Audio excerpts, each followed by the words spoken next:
Canto 9. His loves and lignage Arthur tells, the knight's knit friendly hands, Sir Trevisan flies from despair, whom Redcrosse Knight withstands. O goodly golden chain, degrees wherewith if the virtues linked are in lovely wise, and noble minds of your allied were, in brave pursuit of chivalrous emprise, that none did others' safety despise, nor aid envy to him, in need that stands, but friendly each did others' praise devise, how to advance with favourable hands, as this good prince redeemed the Redcrosse Knight from bands. 2. Who when their powers impaired through labour long, with due repast they had recured well, and that weak captive wight now wex strong, them list no lenger there at leisure dwell, but forward fare, as their adventures fell. But ere they parted, Unifair besought that stronger knight his name and nation tell, least so great good, as he for her had wrought, should die unknown, and buried be in thankless degrees thought. 3. Fair virgin, said the prince, ye me require a thing without the compass of my wit, for both the lignage and the certain sire, from which I sprung, from me are hidden yet. For all so soon as life did me admit into this world, and showed heaven's light, from mother's pap I taken was unfit, and straight deliver 500 to a fairy knight, degrees to be upbrought in gentle thews and martial might. 4. Unto old Timon he me brought Bylive, old Timon, who in youthly years hath been in warlike feats expertest man alive, and is the wisest now on earth I ween. His dwelling is low in a valley green, under the foot of roarin mossy hoar, degrees from whence the river degrees as silver clean. His tombling billows roll with gentle roar. There all my days he trained me up in virtuous lore. 5. Thither the great magician Merlin came, as was his use, ofttimes to visit me, for he had charge my discipline to frame, degrees and tutors nouriture to oversee. Him oft and oft I asked in privity, of what loins and what lignage I did spring, whose answer bade me still assured be, that I was son and heir unto a king, as time in her just term degrees the truth to light should bring. 6. Well worthy impa, said then the lady gent, and pupil fit for such a tutor's hand. But what adventure, or what high intent hath brought you hither into fairyland, Ariad Prince Arthur, crown of martial band? Full hard it is, quoth he, to read aright the course of heavenly cause, or understand the secret meaning of eternal might, that rules men's ways and rules the thoughts of living wight. 7. For whether he through fatal deep foresight me hither sent, for cause to me unguessed, or that fresh bleeding wound, degrees which day and night whilom doth rankle in my riven breast, with forced fury degrees following his behest, me hither brought by ways yet never found, you to have helped I hold myself yet blessed. Ah, courteous knight, quoth she, what secret wound could ever find degrees to grieve the gentlest heart on ground? 8. Dear dame, quoth he, you sleeping sparks awake, degrees which troubled once, into huge flames will grow, ne ever will their fervent fury slake, till living moisture into smoke do flow, and wasted life do lie in ashes low. Yet Scythian's silence lesseneth not my fire, but told degrees it flames, and hidden it does glow. I will revel what ye so much desire. Ah, love, lay down thy bow, the whiles I may respire. 9. It was in freshest flower of youthly years, when courage first does creep in manly chest, then first the coal of kindly heat appears to kindle love in every living breast. But me had warned old Timon's wise behest, those creeping flames by reason to subdue, before their rage grew to so great unrest, as miserable lovers used to row, which still wex old in woe, whiles woe still wexeth new. 10. That idle name of love and lover's life, as loss of time and virtue's enemy I ever scorned and joyed to stir up strife. In midst of their mournful tragedy I want to laugh, when them I heard to cry and blow the fire, which them to ashes brent.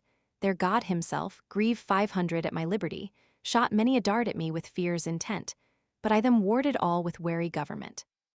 11. But all in vain. No fort can be so strong, ne fleshly breast can armed be so sound, but will at last be won with battery long, or unawares at disadvantage found. Nothing is sure, that grows on earthly ground, and who most trusts in arm of fleshly might, and boasts in beauty's chain not to be bound, doth soonest fall in disaventurous fight, and yieldes his cative neck to victors most despite. 12.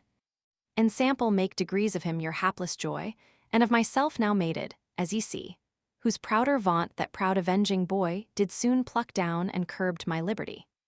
For on a day, pricked forth with jollity of looser life, and heat of hardiment, ranging the forest wide on courser free, the fields, the floods, the heavens with one consent did seem to laugh on me, and favor mine intent. 13. For wearied with my sports, I did alight from lofty steed, and down to sleep me laid. The verdant gras my couch did goodly dight, and pillow was my helmet fair displayed. Whiles every sense degrees the humour sweet embade, and slombering soft my heart did steal away, meseemed, by my side Errour made her dainty limbs full softly down did lay, so fair a creature yet saw never sunny day. 14. Most goodly glee and lovely blandishment she to me made, and bade me love her dear, for dearly sure her love was to me bent, as when just time expired should appear. But whether dreams delude, or true it were, was never heart so ravished with delight, ne living man like words did ever hear, as she to me delivered all that night, and at her parting said, she Queen of Faerie's height. 15. When I awoke and found her place devoid, and naught but pressed gras, where she had lion, I sorrowed all so much as erst I joyed, and washed all her place with watrine. From that day forth I love 500 that face divine.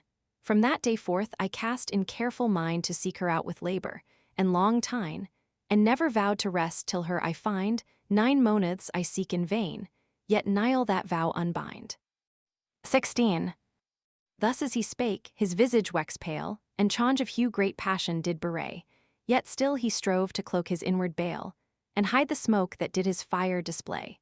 Till gentle Una thus to him gan say, O happy Queen of Fairies, that has found mongst many, one that with his prowess may defend thine honor, and thy foes confound. True loves are often sown, but seldom grow on ground. 17. Thine, O then, said the gentle Redcrosse Knight, next to that lady's love, degrees shall be the place, O fairest virgin, full of heavenly light, whose wondrous faith exceeding earthly race, was firmest fixed degrees in mine extremest case. And you, my lord, the patron of my life, of that great queen may well gain worthy grace, for onely worthy you through prow's prief, if living man mote worthy be, to be her lief. 18. So diversely discoursing of their loves, the golden sun his glistering head gan show, and sad remembrance now the prince moves with fresh desire his voyage to pursue, als Una earned her travel to renew. Then those 2 knights, fast friendship for to bind, and love establish each to other true, gave goodly gifts, the signs of grateful mind, and eke the pledges firm, right hands together joined. 19. Prince Arthur gave a box of diamond sure, embowed with gold and gorgeous ornament, wherein were closed few drops of liquor pure of wondrous worth and virtue excellent, that any wound could heal incontinent, which to requite, the Redcrosse Knight him gave a book, degrees wherein his Saviour's testament was writ with golden letters rich and brave, a work of wondrous grace and able souls to save. 20. Thus being they parted, Arthur on his way to seek his love, and other for to fight with unease foe, that all her realmy did pray. But she now weighing the decayed plight, and shrunken sinews of her chosen knight, would not a while her forward course pursue, ne bring him forth in face of dreadful fight, till he recovered had his former hue, for him to be yet weak and weary well she knew. 21. So as they travelled, lo they gan espy an armed knight degrees towards them gallop fast, that seemed from some feared foe to fly, or other grisly thing, that him aghast. Still as he fled, his eye was backward cast, as if his fear still followed him behind, als flew his steed, as he his bands had brast, and with his winged heels did tread the wind, as he had been a foal of Pegasus degrees his kind. 22. Nigh as he drew, they might perceive his head to be unarmed, and curled uncombed ears up staring stiff, dismayed with uncouth dread, nor drop of blood in all his face appears nor life in limb. And to increase his fears in foul reproach of knighthood's fair degree, about his neck an hempen rope he wears, that with his glistering arms does ill agree. But he of rope or arms has now no memory. 23. The Redcrosse Knight toward him crossed fast, to weet what Mr. White was so dismayed. There him he finds all senseless and aghast, that of himself he seemed to be afraid, whom hardly he from flying forward stayed, till he these words to him deliver might. Sir Knight, Ariad who hath he thus arrayed, and eke from whom make ye this hasty flight, for never knight I saw in such misseeming plight. 24. He answered not at all, but adding new fear to his first amazement, staring wide with stony eyes, and heartless hollow Hugh astonished stood, as one that had aspied infernal furies with their chains untied. Him yet again bespake the gentle knight, who not to him replied, but trembling every joint did inly quake, and faltering tongue at last these words seemed forth to shake. 25. For God's dear love, Sir Knight, do me not stay, for lo he comes fast after me. Eft looking back would fain have run away, but he him forced to stay, and tellen free the secret cause of his perplexity. Yet Nathemore by his bold, hearty speech could his blowed frozen heart emboldened be, but through his boldness rather fear did reach, yet forced, at last he made through silence sudden breach. 26. And am I now in safety sure, quoth he from him, that would have forced me to die? And is the point of death now turned fro me, that I may tell this hapless history? Fear not, quoth he, no danger now is nigh. Then shall I you recount a rueful case, said he, the which with this unlucky eye I late beheld, and had not greater grace degrees me reft from it, had been he partaker of the place. 27. I lately chanced what I had never chanced, with a fair knight to keep in company, Sir Terwin Hight, that well himself advanced in all affairs, and was both bold and free. But not so happy as mote happy be, he loved 500, as was his lot, a lady gent, that him again loved 500 in the least degree, for she was proud, and of too high intent, and joyed to see her lover languish and lament. 28. From whom returning sad and comfortless, as on the way together we did fare, we met that villain God from him me bless, that cursed wight, from whom I scapt whilere. A man of hell that calls himself Despair, who first us greets, and after fair Ariad's degrees of tidings strange, and of adventures rare, so creeping close, as snake in hidden weeds inquireth of our states, and of our nightly deeds. 29.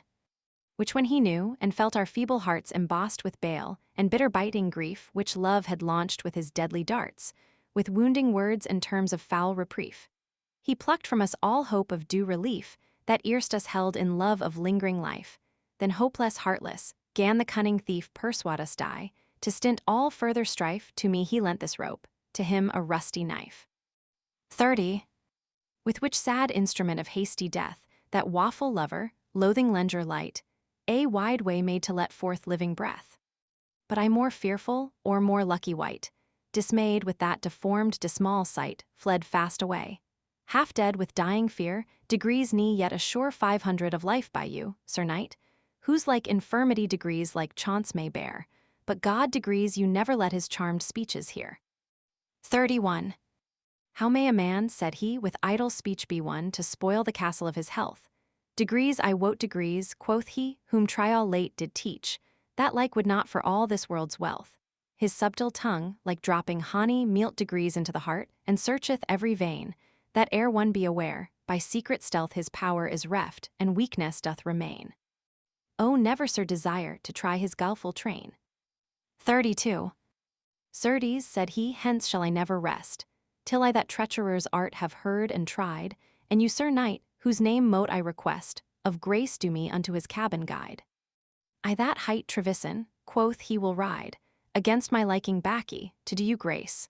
But not for gold nor glee degrees will I abide by you, when ye arrive in that same place for lever had I die, then see his deadly face. 33. Ere long they come, where that same wicked wight his dwelling has, low in an hollow cave, far underneath a craggy clift ipite, dark, doleful, dreary like a greedy grave, that still for carrion carcases doth crave. On top whereof I dwelt the ghastly owl, degrees shrieking his baleful note, which ever drave far from that haunt all other cheerful fowl, and all about it wandering ghosts did wail and howl. 34. And all about old stalks and stubs of trees, whereon nor fruit nor leaf was ever seen, did hang upon the ragged rocky knees, on which had many wretches hanged been, whose carcases were scattered on the green, and thrown about the cliffs. Arrived there, that barehead knight for dread and doleful teen would fain have fled, ne durst approachen near. but other forced him stay, and comforted in fear. 35. That darksome cave they enter, where they find that cursed man, low sitting on the ground, musing full sadly in his sullen mind. His greasy locks, long grown and unbound, disordered hung about his shoulders round, and hid his face, through which his hollow eyne looked deadly dull, and stared as astound. His raw-boned cheeks, through penury and pine, were shrunk into his jaws, as degrees he did never dine. 36. His garment naught but many ragged clouts, with thorns together pinned and patched was, the which his naked sides he wrapped abouts, and him beside there lay upon the gras a dreary course, degrees whose life away did paw all wallowed in his own yet lukewarm blood, that from his wound yet welled fresh alas, in which a rusty knife fast fixed stood, and made an open passage for the gushing flood. 37. Which piteous spectacle, approving true the waffle tale that Trevisan had told, when as the gentle Redcrosse Knight did view, with fiery zeal he burnt in courage bold, him to avenge before his blood were cold. And to the villain said, Thou damned wight, the author of this fact we here behold. What justice can but judge against thee right, degrees with thine own blood to price degrees his blood, here shed in sight. 38. What frantic fit, quoth he, hath thus distraught thee, foolish man, so rash a doom to give? What justice degrees ever other judgment taught, but he should die, who merits not to live? None else to death this man despairing drive, but his own guilty mind deserving death. Is then unjust degrees to each his due to give? Or let him die, that loatheth living breaths? Or let him die at ease, that liveth here uneath? 39. Who travels by the wary wandering way, degrees to come unto his wished home in haste, and meets a flood, that doth his passage stay, is not great grace to help him overpast, or free his feet that in the mire stick fast. Most envious man, that grieves at neighbor's good, and fond, that joyest in the woe thou hast, why wilt not let him pass, that long hath stood upon the bank, yet wilt thyself not pass the flood? 40. He there does now enjoy eternal rest and happy ease, which thou dost want and crave, and further from it daily wanderest.